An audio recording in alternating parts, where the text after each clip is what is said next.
We have a great panel today, as you guys will soon see. I'll introduce them one by one. I think Marie has slides on everybody, but first, my name is Brian Wyman.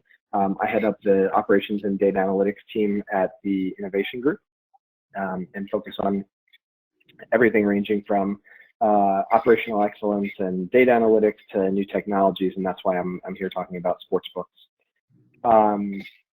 And then our panelists are, Marie, if you want to scroll through their bios. Thanks.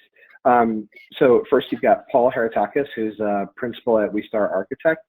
And Paul, if you want to introduce yourself. Hi, everybody. Good morning. Thank you for joining us. My name is Paul Heretakis. Work for principal at WESTAR Architects. We have offices in Las Vegas and in Macau. We've been working on integrated resorts for over 25 years and have designed multiple sports books. Enjoy the atmosphere of creating them. Enjoy the energy they bring to a casino. So we're looking forward to speaking today.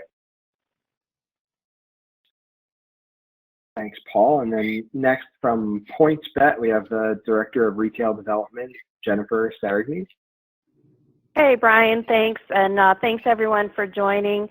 As Brian mentioned, I'm currently working with PointsBet to help develop and deploy their retail operation. Prior to that, I worked with William Hill US over the first couple of years of US expansion and opened several books with that team in a project management role across several states. So have a really broad stroke experience of working in different jurisdictions with a couple of different sized organizations, one with a very strong retail operation and one with a fairly new retail operation. So looking forward to jumping into the discussion on retail sports books with everyone today. Perfect. Thanks, Jen. And last but certainly not least, we have Erich Zimny, who's the Vice President of Racing and Sports Operations at Hollywood Casino at Charlestown Races.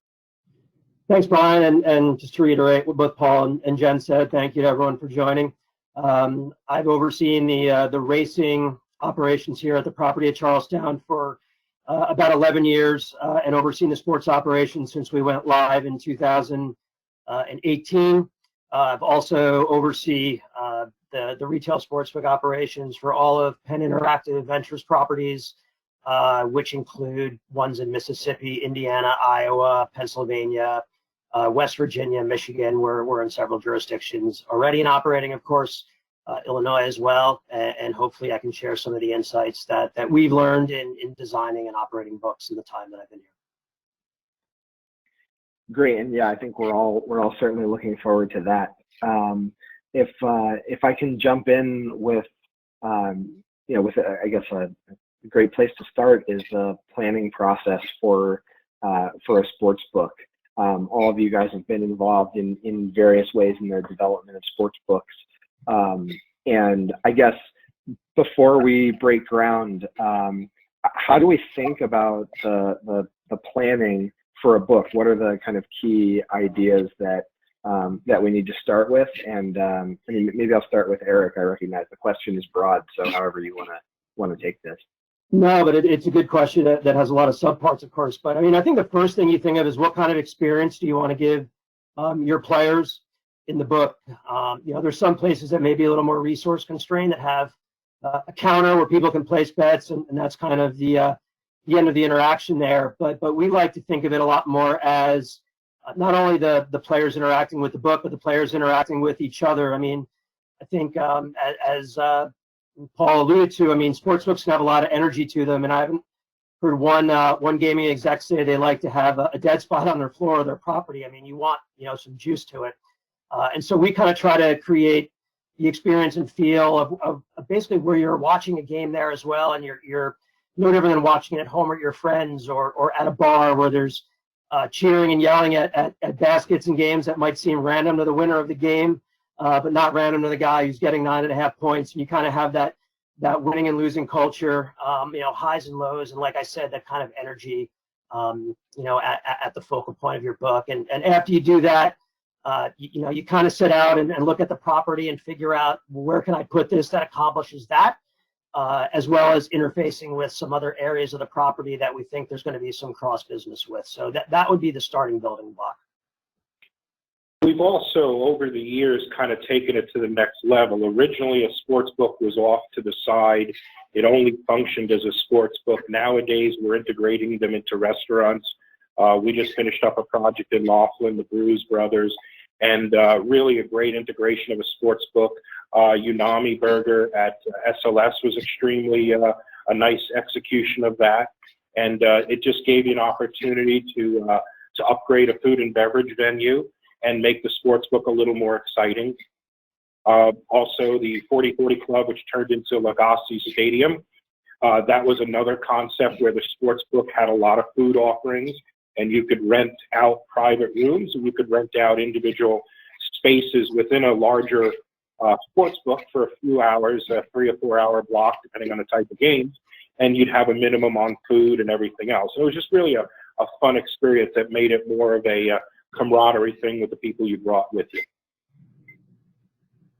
Yeah, and I'll just add to Erich and Paul's points there. I mean, I think from your initial starting point when looking to plan your book, it's important to define what I'll call the objective of the book, as Erich alluded to, given your current resources on a particular property or an existing operation. So I think it's important to kind of outline if you are able to support with your spacing and resources more of a destination or social setting for your sports book, or if there are determining factors that really align to having your sports book be more of a transactive type environment. Maybe you're resource constrained, or there are other market factors like the competitive market landscape within that state or the geographic landscape of your properties. Also, I would consider, is there in that particular state, is there a requirement for in-person registration, and do you need to accommodate that? And as Paul mentioned, there are some great options to think through some multi-use concepts with existing operations within the property, but wanting to make sure that that's the right long-term fit, both for the sports book and for the operation itself. So, I mean, there's just so many different avenues that you can go down, but I think you start at the top and define kind of if your book is more social destination or transactive, and from there you can start answering a whole slew of questions that start to align what your book looks like for that particular location. I think one of the things to further on that too is how the property sometimes can dictate that. I mean, just as an example, here in Charlestown, I mean, we have it's about 4,000 square foot space in the middle of the gaming floor. You know, two of the things you try to impact, obviously, are F&B and table game play. Well, you know, we've got 90-minute lines on NFL Sundays sometimes. So putting it in our sports bar here just wasn't going to be practical. Yet on the flip side, we have a property like our Council Bluffs one in Iowa, which is a riverboat. You know, those are very vertically stacked. You'd have to wipe out, you know, a third or half of a floor on the riverboat to put a retail sports book in there. And that's just not practical. So what we wound up doing there was something that Paul alluded to, was we put it in our sports bar that's right outside the boat. It gave them that forum to watch games, create that same atmosphere that we wanted, yet, you know, they're not going to have the volume we have at Charlestown, so they could accommodate the player, service the player a lot better than we could have done in that same setup here. So, you know, they both books exceeded our expectations and did so with two very, very different models and setups. So I think it speaks a lot to, you know, the property and what you have to work with and what your objectives are. And, you know, you can maximize what you're going for really regardless of the setup, as long as you stick to a few basic tenets, we believe. So, you know, unpacking the things that you guys just said, there's sort of a lot to talk about with that, which I think Erich kind of kicked off by saying, like, there's a lot of sub questions here. But one of them, I think, Erich, you touched on energy, and let's ignore transaction-oriented or transactive sports books for a minute and focus on this kind of concept of a destination type book, which is more social. How do you, okay, let's say that I'm planning a book and I say I've got 4,000 square feet to work with here, and I want to make this social environment. And this concept of energy, I hear slot guys talk about all the time. The energy on the floor drives the play and sports books. How do I, like in a concrete way, how do I create that energy? What am I thinking about in the planning process that creates a high energy sports book? So I think a huge part of it, and again, it's kind of the natural progression away from a simple transactional environment, which is I want them as close to the book as possible, watching the games and watching what they're betting on, to kind of create that. And you know, one, just like on a more granular level, and I know it's more of a race book concept, but I think like a lot of those long, you know, carols where you see people in individual, you know, kind of booze in isolation, I think those are slowly going away, I would say, and you know, a more, you know, kind of pod-like kind of a, you know, group atmosphere where you can feel like, yeah, I'm in a bigger setting, but I'm also here with a group of friends and everything, and just watching a game as our own distinct group. So the way we set up the room as far as, you know, couches and tables, it gives the room a lot of versatility as far as an individual wants to go, a group of 4, you know, 8, 16 who wants to go, and we can kind of set it up to accommodate those, you know, those groups of varying sizes. I agree with you on that, Eric. I think what we were trying to do is add more lounge seating, add more groups of seating where I don't have to be an individual. I'm going to go there with my friends. I'm going to plan a day to go see specific games, and then you put us together, and it really becomes a very interactive type of environment. Everybody's watching, really, at the end of the day, only 1 or 2 games, and really the energy feeding off of that. Some of the new technology with the LED screens that you know, they're unlimited what you can do. They're 15 feet tall by 70 feet wide, and you could show one game, multiple games, and put the tote lines up there as well. So that also adds a lot of flexibility, which could really drive energy in the rooms as well. Great. Yeah, and I think I'll just add to Paul's point there. I mean, thinking through kind of the big ticket cost items when planning your book is exactly that, right? The AV, a ticker tape, if you have a scrolling ticker of scores and prices. There's a lot of variations as to where you can take that, but they are big ticket items. So going back to the original point that, you know, if you're setting up a destination social space, you want people to make an extended stay in the book. I think those are things that will prove to be valuable, but they require a lot of thought, because even around, say, the ticker, I think those look really sharp and very cool. And are kind of a unique feature, but given the cost, and with most patrons having a phone in their pocket where they can check the score of an event that may not be on TV or table tennis, they have that technology, and so is that where, you know, the money is best spent? But I think, you know, audio visual, the audio itself, depending on where the sports book is located in respect to the overall property. I mean, you don't want to overcome the whole property with broadcasting games and things like that, but those are all really important factors as you're planning a destination social type group seating type environment for that book. Yeah, I think the AV, as far from a cost perspective, I mean, the AV portion of it is very, very easily where you can, you know, you can rack up some big numbers depending on the concept that you're going for.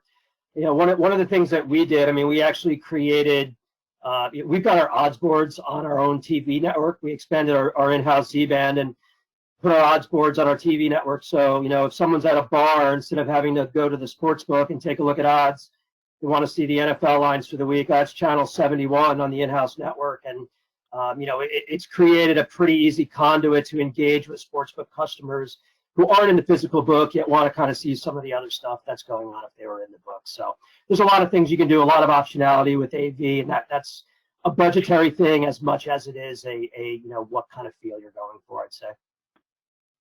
Some of the things we were trying to do to offset or extend that cost of a fancier LED type of AV package was to give the sportsbook other uses. Being on the West Coast, many of the games are over by 10 or 11 at night, and starting to transition that room into more of a lounge. Since you have a great AV system, you have unbelievable LED screens, you could really start to make it into a whole nother amenity to the property that extends it hours of operation, and therefore spreads out the cost and spreads out your ROI as well. And those are the things we were starting to look at. Add gaming tables to them, make them a lounge at night, just energize them more than just for the actual sports themselves. And actually, this is a question that I had while you guys were talking. You're talking about the carols going away, creating loungy spaces in there. Is the sports book, the retail sports book of the next few years, and I'll put a pin in the COVID conversation just for a second. Is the retail sports book of the next few years trending toward a more nightclub style of space where you're thinking of groups coming in and reserving sort of table service, whether or not it's the F&B is the same as a nightclub situation, but are you thinking about that as the sports book of the future, or are you thinking more of that space just to accommodate groups who happen to come in, and that it's more individual oriented, as a lot of the books are today with the big loungy chairs and that kind of thing?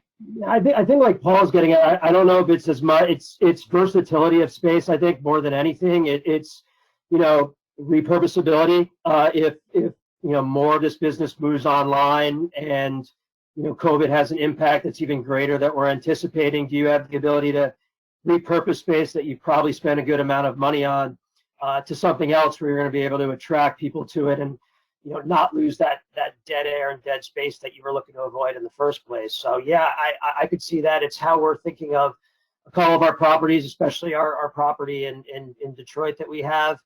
And yeah, I agree with that, Brian. I think you are.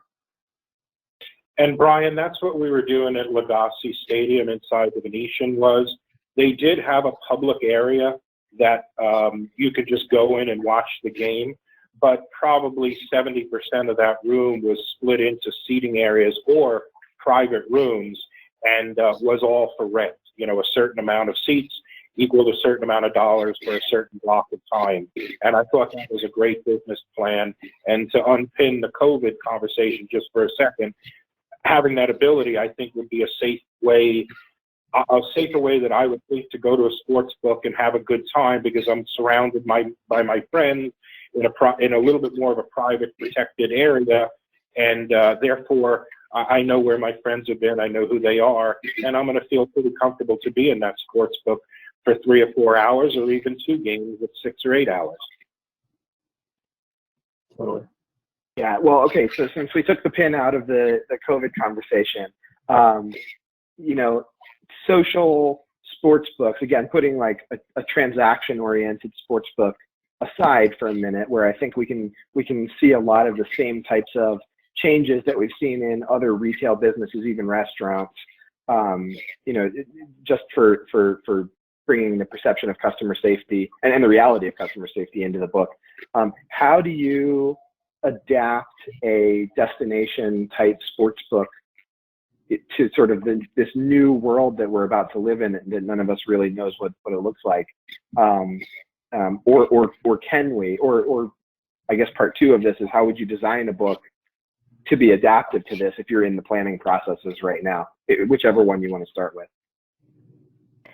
Yeah, Brian, I'll start here. I think there's been so much negative that COVID has given us, but I guess a silver lining of sorts is, for those books in those states, they're still in a pre-design phase or just starting their design. There is at least the opportunity to accommodate what will essentially affect all sports books, certainly across the country. So if you are thinking about design, the things that I'm thinking about are obviously flexibility with spacing, and perhaps you're spacing your self-service units out further than you would like, so and possibly your counter terminals as well, or having flexibility where you realize in the short term there may be some portion of time where you're only operating every other counter terminal, both for patron and employee safety. And similarly, I think we need to think about what I'll call modular furniture options, where we we can drop down the number of seats pretty easily to start, or, you know, in our current situation.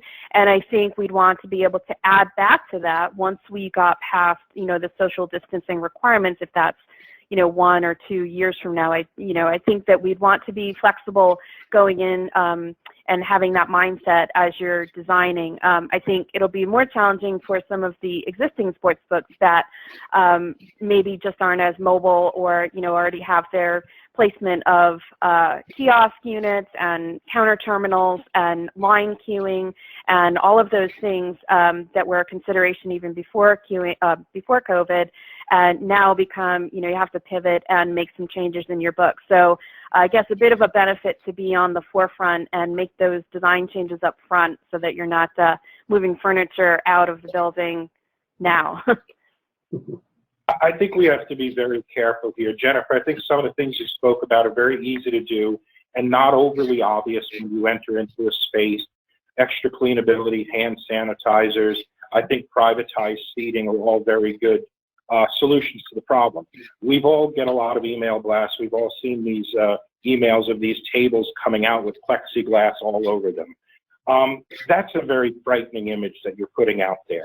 And I don't think that's a healthy image to show somebody.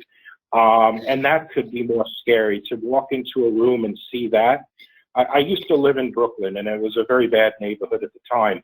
And there was a Kentucky Fried Chicken that had spent tens of thousands of dollars putting plexiglass up. You'd put your money in a little dolly, it would spin it around, and they would give you a chicken. And nobody else in the neighborhood did that. Everybody else, you know, acted as a normal situation. I only went to that restaurant once because it basically said to me, if I go here, I'm going to get shot and killed. So for a casino to go ahead and put so much plexiglass up, make it such an environment, I think it just starts to say, if you come here, you're going to die. We take all our COVID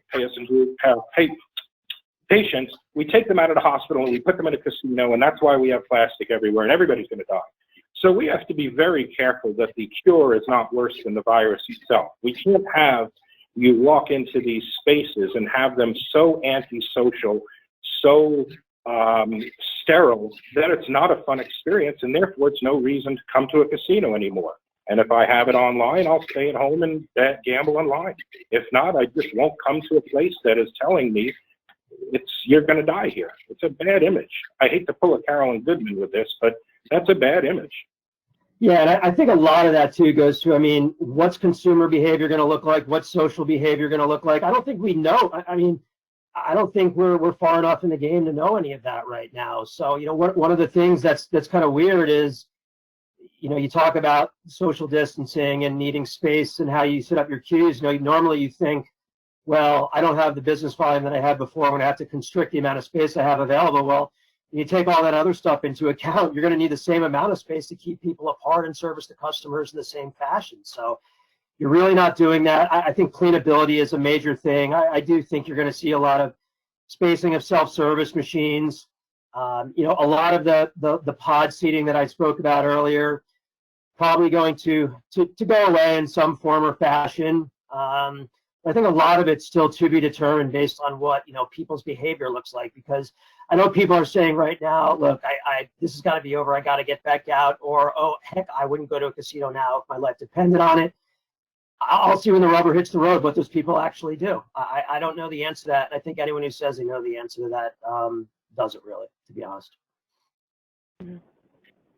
Yeah, I think all that's fair, and I think across the industry, sports betting and otherwise, we're seeing operators go out and try to get that information from their database, whether it's with surveys or otherwise engaging with their clientele, trying to figure out what that looks like. Let me sort of, getting down to brass tacks way, talk about, okay, the Westgate Superbook today, I know exactly what it looks like. I imagine that of the 124 people listening to this, 123 of them at least know what the Westgate Superbook looks like. What does that look like when Westgate reopens? If you're thinking about design there, there's not a ton of self-service terminals around, if there are any, other than just like to swipe and check your rewards card. you've got this big loungy seating area with the big club chairs and tons of windows to place a bet, and then a horse racing area off to the side with the carrels. So am I imagining like police tape over every other club chair, or like what is this? How do you think about this thing? Do they have to get all new furniture? What's going to go on in Westgate, do you think?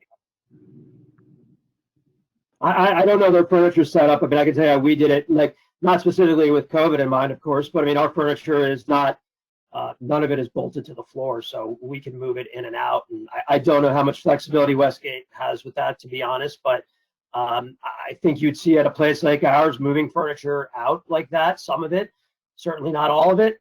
I honestly, I don't know if Westgate's going to have that option. I don't know enough about their setup to know if their chairs are bolted to the floor. It might be tough. Yeah, and I think that, sorry, go ahead, Paul. No, please, Jennifer. I think it's a very awkward look, but it might mean, you know, putting a stanchion type, the seat is closed for every other seat, at least to begin with, because like Erich said, we just don't know what the behavior or, you know, the state mandated guidelines will be. And, you know, depending on what type of setup you currently have, I mean, I think we're all going to have to be a little creative and understand that. I think it's at least widely known that, hey, these aren't measures that will be here forever, but for now, this is what we're doing, and it's not necessarily pretty, but it allows us to operate and be open for those that want to be here. Yeah, Brian, I think in specific to that book, loosening the seats up is a very easy solution. You know, some automatic machines, some distancing on the queue lines and everything. The problem becomes with a large bar. And at this point, I'm not really sure a solution to that issue. I'm not sure, like Jennifer is saying, what regulations the health department or whatnot might have on a bar, but I can't see that bar being occupied anytime soon. So that's going to be a little bit of an issue on how to make that look like a better feature that somehow isn't scary and turning people off. It just doesn't look shut down. It's got to have some sort of appeal to it. We have to make it look as normal as possible.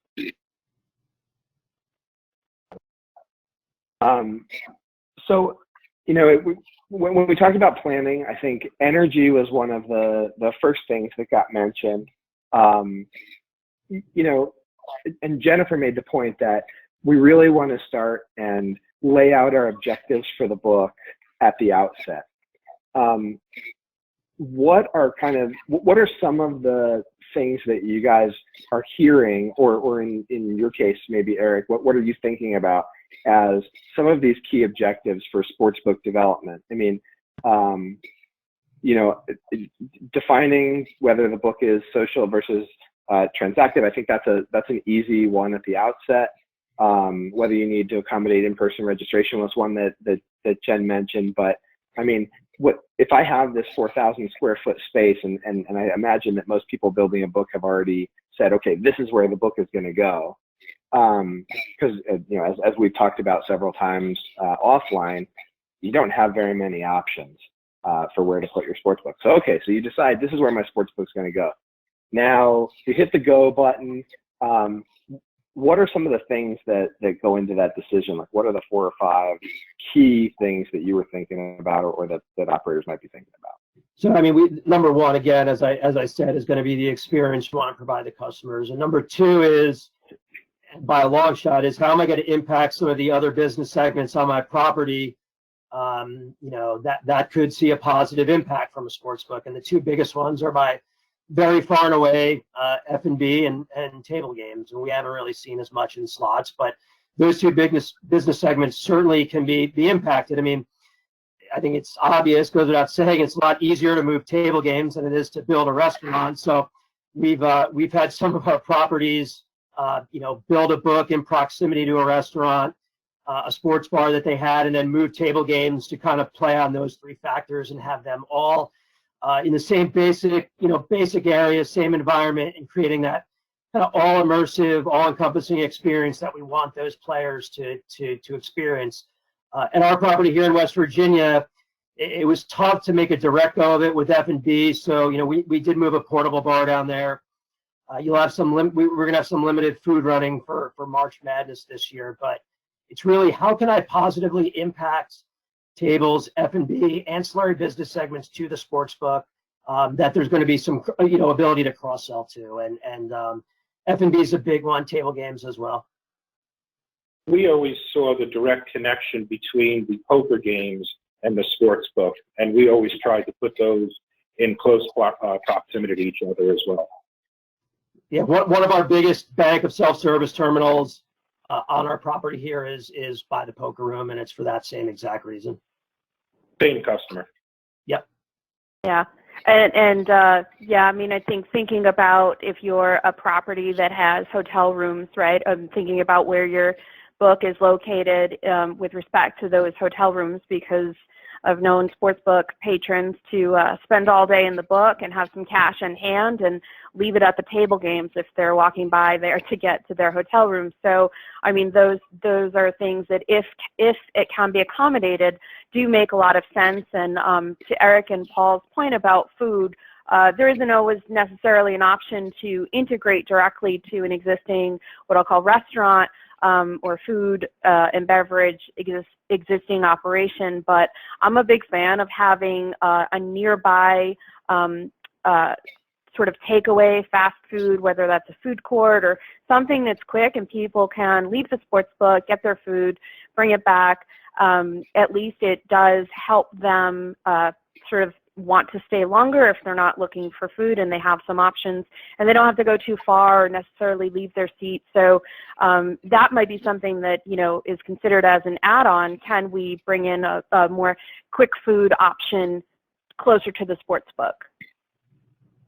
Yeah, depending on your space. No, exactly. I mean, we've had a couple properties with that, and then we've also had, I'll say that pretty much every book that we put in that has been put in an existing sports bar, even though you don't think of it as the big open space that some books are, and in some cases have to be, they've all exceeded our expectations. I mean, they've all created that environment that we've all spoke of at the outset. And guess what? Even if the sports book business on the retail side contracts, I've still got a restaurant there that I'm going to serve food in, and I've got millwork that I've spent, you know, some money on, but it's not going to break me and leave the space as a you know, totally empty and space that sucked a lot of money out of us. So it's, again, it goes back to the versatility of space. And like I said, every sports book we've put inside of an existing F&B outlet when we can. You can't always do it. They've worked out very well for us. And when you talk about the energy, the whole idea is for 3 or 4 of us to be together, and within 75 feet or 100 feet, I could be eating, you could be drinking, and somebody else could be on a gaming table, but we can all see each other. So I don't have to leave what I'm doing and walk away from, you know, spending money. And that's the idea, is to get people to spend money in whatever they do. So we want to keep that energy tight and close. And, you know, you mentioned earlier, Paul, Umami Burger at SLS, and I wanted to just see if there's anything else to touch on here with like a full sports book, sports bar integration. I mean, Erich, you said that the ones that you've seen have been massively successful. Like, I guess 2 questions. One, how do you ensure their success, or does it just fall out of being in or near the sports bar, or is it more intentional than that? And then 2, if this really is like kind of a magic formula, why isn't everybody doing it, or should everybody be doing it? Well, I think on the should or can, I don't think everybody can. I mean, like I said, here at our property, like, wouldn't have worked in a million years because we just don't have the amount of space to accommodate the amount of volume that we have in our sports book for an event. We just don't have that. But not a magic bullet. I think a lot of it is like the AV infrastructure that you have to build or recreate in a sports book that already exists most times. Out of, you know, more times than not, it's going to exist in a sports bar. So you kind of have a pretty natural setup. Some of the issues that crop up are more along the lines of, you know, queuing on every Sunday in a book. You're going to have a line, or the March Madness, you're going to have a line. How do you set it up where you can negotiate F&B and servers and running food through people who are going to be in line? And that can be tricky sometimes, but there's usually workarounds if you're creative. I think one more important thing, Eric, when you're doing this, you're designing the restaurant to complement the sports book and the interaction between it. Brian, you and I spoke about Unami Burger, great concept, but that's not nibble food that's going to keep me there for 3 hours. If I eat a burger from Unami, I feel like I'm going to explode and I'm going to walk out. I'm not going to spend 3 or 4 hours nibbling and sitting there. They just don't have that type of food on their menu. So you really have to be very careful about what type of food you're serving. Is it going to keep people there longer? Is it, chicken wings and salty little snacks that I end up drinking a lot of beer and I can hang out there all day long? That's really, really important. You do have to watch what the menu is. It's not always a slam dunk. And then, Eric, also, you said it's like a little bit of millwork, or I put in electronic kiosks the rest of the day, so I'm not having to employ a large staff. It just really, really works out very well. No, agreed. And yeah, Paul, there's a reason we put them in our sports bars and not in any of our high-end steakhouses on the property. It's just lends itself to staying and hanging out, ordering food throughout the day, drinking throughout the day. It's just more the clientele that's more inclined to do that. So, no, agreed 100%. Hey, a question for Jen. I mean, you maybe more than Paul or Eric are thinking about the online nature of this business when you're designing your retail sports book. Since you're actually the sports book operator here. So, what are you thinking about from a retail perspective when you know that a good portion of the business is going toward online, or maybe when you're opening a book in a state that hasn't yet gone online, but you're anticipating it going online? Yeah, it's a good question. And of course, every state looks a little bit different, but I'm very dedicated to retail, and I believe that there will always be a market for retail because those bettors will always exist. The bettors that want to go in person, the bettors that want to bet in cash only, and sometimes bettors use a retail setting as a way of kind of self-imposing responsible gaming. I know folks here in Nevada who, while they've had options to have mobile accounts here in Nevada for a long time, have chosen not to because they feel as though it's better for them personally to have to go to the sports book and make their bets for certain events. So retail will always exist. I think the question becomes, how do you complement that given your particular or that particular state's regulation, rules, and requirements? So some of the things that I'm thinking about when thinking through a new retail space is, especially in a state where there is an in-person mobile registration requirement, at least for the initial registration, I think that you definitely have to include elements inside your sports book that support that, and maybe that's a dedicated terminal or countertop that just works through in-person registration so that you're not kind of creating a hybrid queuing line on a busy day where there are people just trying to get down wagers. So you can see all of the books in Nevada were kind of a little bit older and didn't really accommodate or address an in-person registration requirement, because every time I went to sign up for a mobile account, I was kind of gestured to go over there, and it was like where the supervisors were standing around and often a counter that I wasn't tall enough to see over.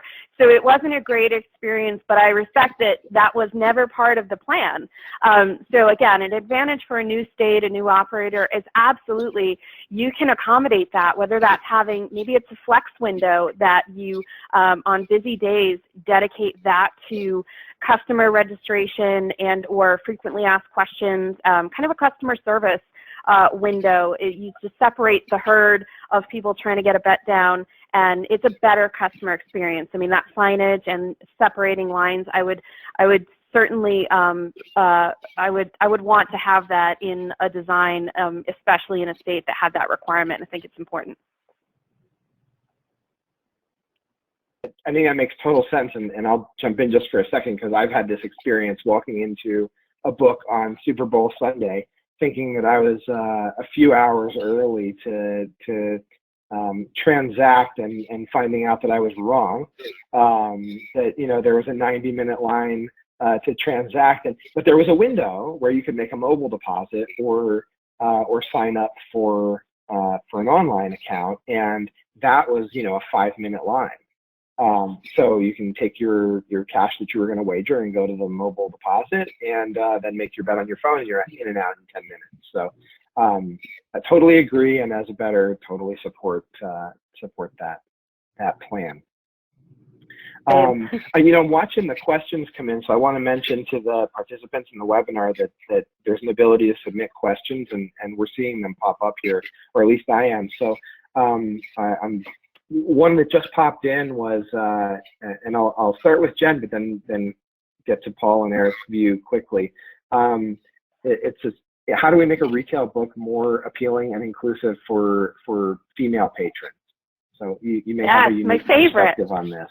Yeah. I have tons of perspective on this. I'm very comfortable being in a book, but I recognize I'm usually in the middle of man soup.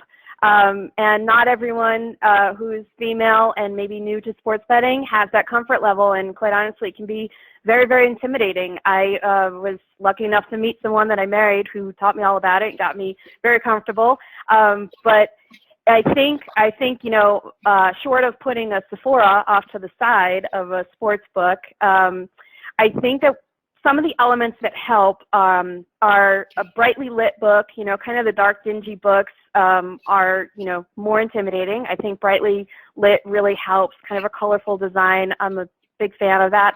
And I think digital signage throughout really helps to answer some of those questions that if you're female, you may not want to kind of seem like you don't know, or, you know, you're a little hesitant to ask. So again, having those kinds of lines perhaps for mobile customers or frequently asked questions, you know, if you have a signage for that, or kind of where to go to see an attendant or see an employee to get some frequently asked questions answered. I think that helps to accommodate some of the girls and ladies who this is really new, and seeing the odds boards and odds sheets can be a little confusing. There are definitely people available to help on site, so I think kind of encouraging those questions helps a great deal.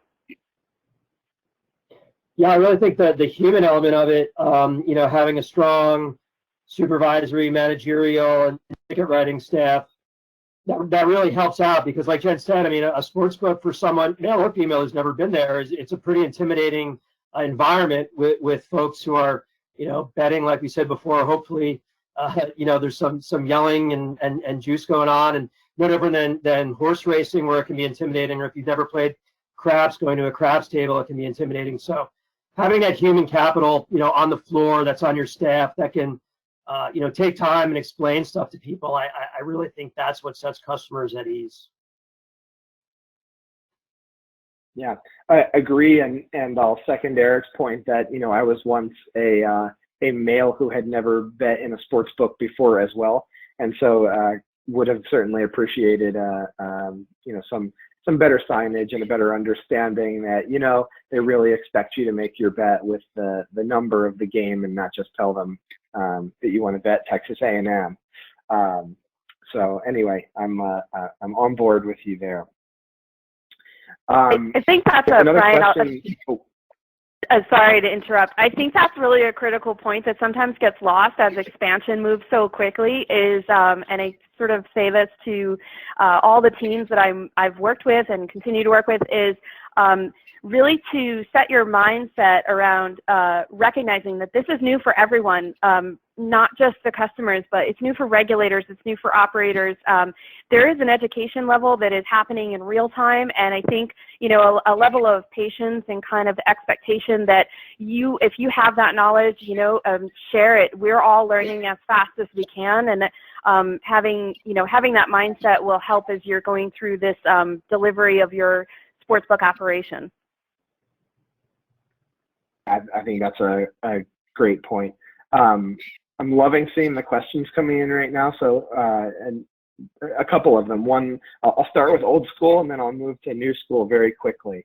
Okay, the old school question that came in is, you know, are any of you guys thinking about a separate experience for sportsbook customers, from, you know, anything from like VIP parking or valet or this kind of old school service culture that in some ways is getting lost in the world of parking fees and things like that? I can say our rewards program is integrated into our sports book at our properties. So as far as, you know, traditional earning goes, that's accounted for at our sports book. But the way we usually handle it, you know, at our bigger properties too, with folks like that, it's usually going to be a one-off. You know who your bidder customers are, even at bigger books. You know who those folks are. So you tend to take care of them when you can. So no separate entrance, separate parking, all that. This is an amenity that everything is the same, and we don't think we're going back to that world where the sports book has something totally separate. No, but to when you talk about, you know, separate entrances, we do like to cater to folks who just want to, you know, park, come in, make a bet, and get the heck out. So we do put self-service terminals next to entrances when we can, so we can cater to folks who, look, they may not want to be on property for 8 hours a time, and we want to take their bets too. So we pay attention to that when we're placing our self-service units for sure. And I'll just second that and say, you know, folks on the Strip, you should take that advice seriously and make it easy to park, get in, and get out, because there's places that are and places that are not, and it's always really helpful. So kudos to like SLS, where you can valet and get in and out and make a bet in like 3 minutes, and other places where I can't even walk to the book in 10 minutes. So I guess I have to bet mobily there. The moving to the new school, new technology question that just came in is, okay, we are now thinking a lot about esports, and esports has kind of a natural integration into a sports book as soon as betting, you know, betting on esports is regulated in places.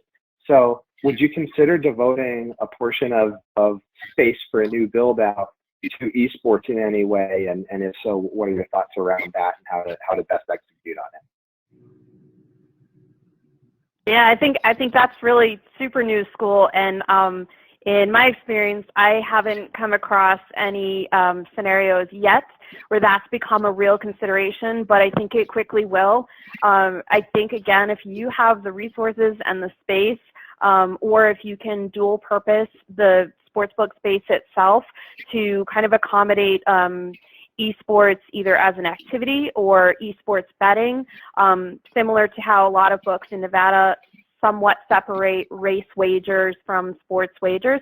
I think that's probably worth doing, because I don't have the data, but I suspect that given it's such new school and kind of new age, that you might have a bit of a different customer base who's looking to bet traditional sports there.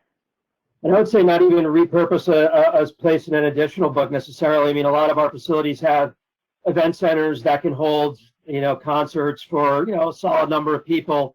And I wouldn't preclude, you know, an esports event where there's actually a competition that's held there. And, you know, you tie that in with wagering at the book and promoting the esports event, kind of a dual live event and sports book, you know, kind of thing. So I wouldn't preclude it at all. I mean, there's definitely spaces at a lot of our properties where, when it's not in use, could be used for something like that.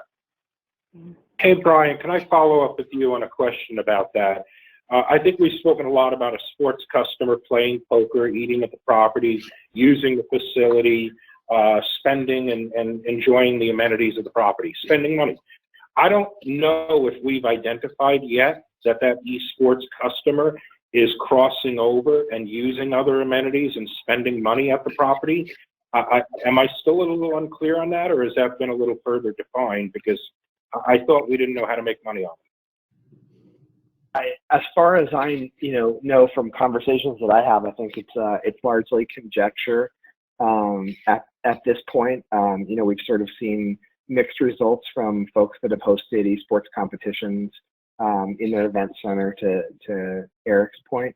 But I think it's something that we're all watching really closely because it certainly is a different demographic, but it also overlaps far more with your kind of sports betting, your table games demographic than it does with your slot demographic, and that's of interest to a lot of people. And so I think it's a really kind of forward-thinking idea, asking the question, how do we integrate these two concepts together, the sports betting and the esports? Obviously, there's a natural overlap at esports betting, but does it make sense to, if we have space, dedicate a portion of that to esports to try to cultivate that, if we really think that is where it's coming to.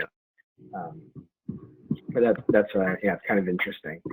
A question about a conflict here. So the Erichs of the world obviously want to drive handle, but he's also mentioned several times that he wants those people to see the table games and have F&B and and meanwhile the Gens of the world obviously focused on the retail side of the business, but their company is also makes money from the online side of the business. I guess, how do you resolve the conflict between, or how do you, Erich, or any of you guys think about, how do I make sure that I'm getting enough people into the casino on NFL Sunday that all my business isn't just leaving us, for the online world, because I benefit from that spillover from the sports booking to the rest of the casino?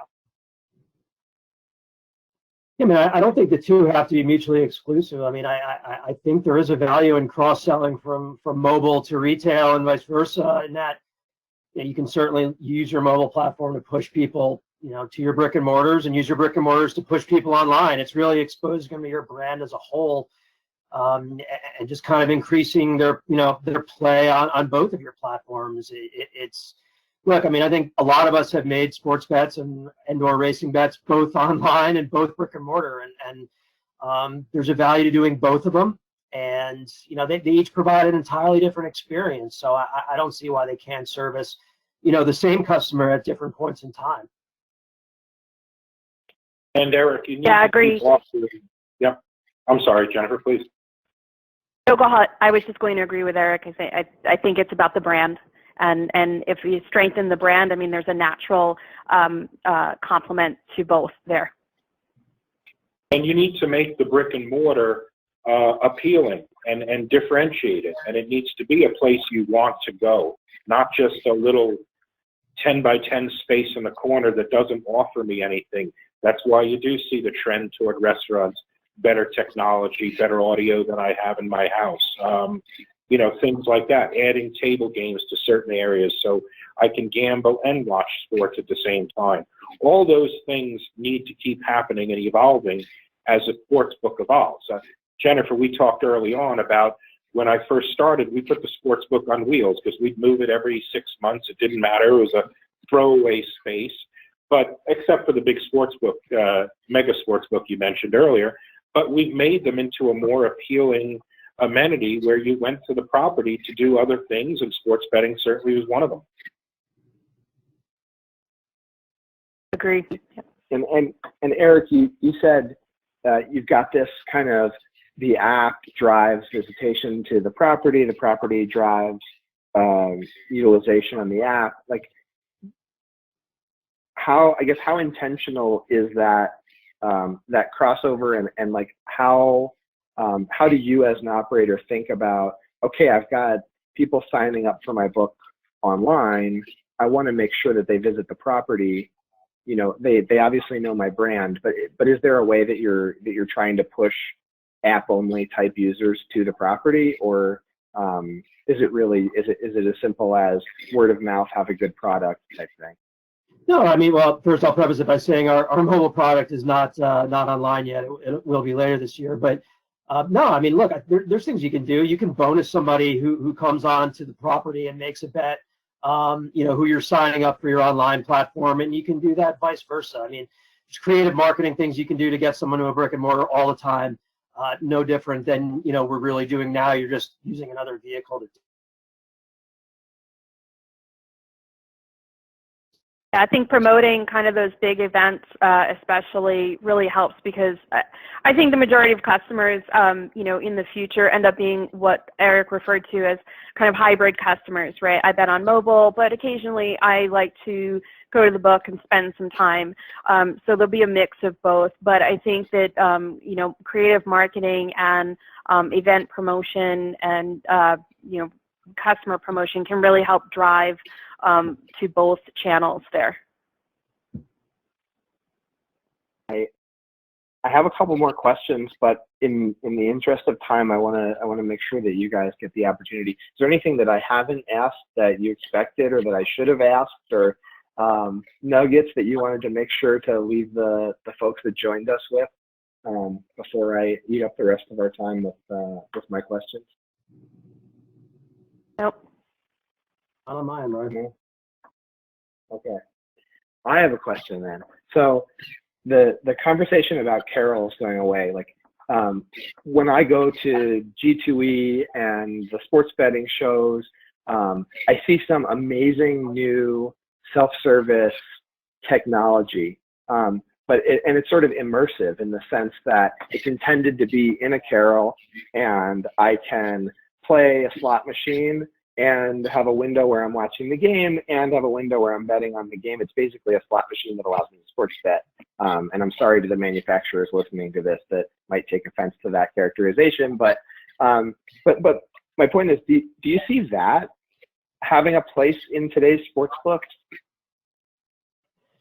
Yeah, I mean, certainly they have a utility. It may not be used in the, I guess, like we're talking about the sports books that are in restaurants. I mean, I wouldn't imagine you'd use it in a sports book proper, but no different than you're going to have self-service terminals scattered around the property to service critical points where, you know, guests are going to be passing by and are going to make a bet, who may also be inclined to make a bet on a virtual table game or something like that. So in the sports book itself, in that environment, you know, maybe some, but I would see it more as a useful element on the floor to kind of service a customer who may want to do something else versus sit in the sports book all day. I think they potentially do have a place in the sports book, because I think those types of units are really designed to help support the customers who are betting in play. So some of what you tend to experience with the self-service kiosk is patrons standing over the kiosk and kind of monopolizing that unit, which is not what the product is intended for. I think these newer new technology, the new vision for that, you know, perhaps there is a place where you have a number of these inside the sports book, and they really accommodate those in-play bettors who also want to play roulette, you know, in between snaps. So I'm open to the idea, I would say. One last question, and it just popped up here for me. Are you guys as focused on getting younger and more diverse crowds into the sports book as seems to be the focus throughout the rest of the gaming industry? I mean, for many years there, and even still, we hear millennials, and now I'm a millennial. You know, I'm not what they're thinking about when they're targeting, you know, the younger demographic. Are you thinking about how to get millennials into the sports books? And if so, is it the same kind of make sure you've got USB charging stations and things like that, or is there something more creative going on? I think it's engaging. I think it's about engaging them before you're talking about USBs. I mean, I think people saw our acquisition of Barstool Sports, who tends to skew towards a younger demographic, very loyal listeners, very loyal customers. And I'm 100% sure that was part of the rationale for utilizing them as a partner in this case. So, yeah, I mean, I think we all are trying to get that demographic in. I think sports betting, that's a very, you know, kind of, analytical, mechanical kind of betting versus a slot machine. It kind of actually lends itself to that demographic a little bit more. So, yeah, look, I think we all are actively trying to do that. I think there's also a nostalgia about sports betting. Many of you spoke about the colleges you went to and going and watching those games. It's kind of built in with sports in many ways.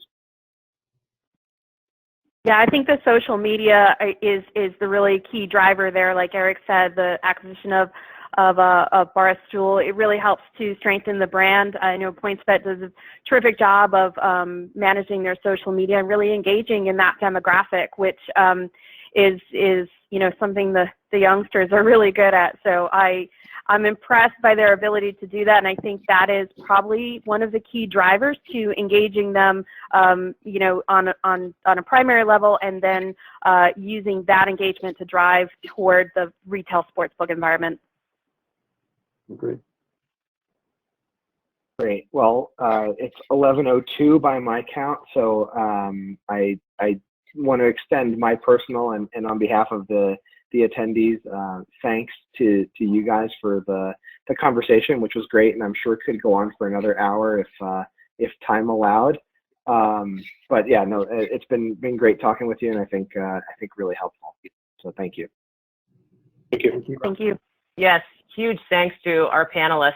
Thank you so much for your participation. I also wanted to just remind all of the attendees about SBC Digital Summit, which is still happening through the end of this week, and just wanted to put our slide here with all the contact info. If anybody has questions, or if you want to join, follow us on social media, join mailing lists, and you're going to also see a survey pop up on your screen after the webinar ends, so feel free to fill that out. We can get your feedback, and just thanks everybody for attending.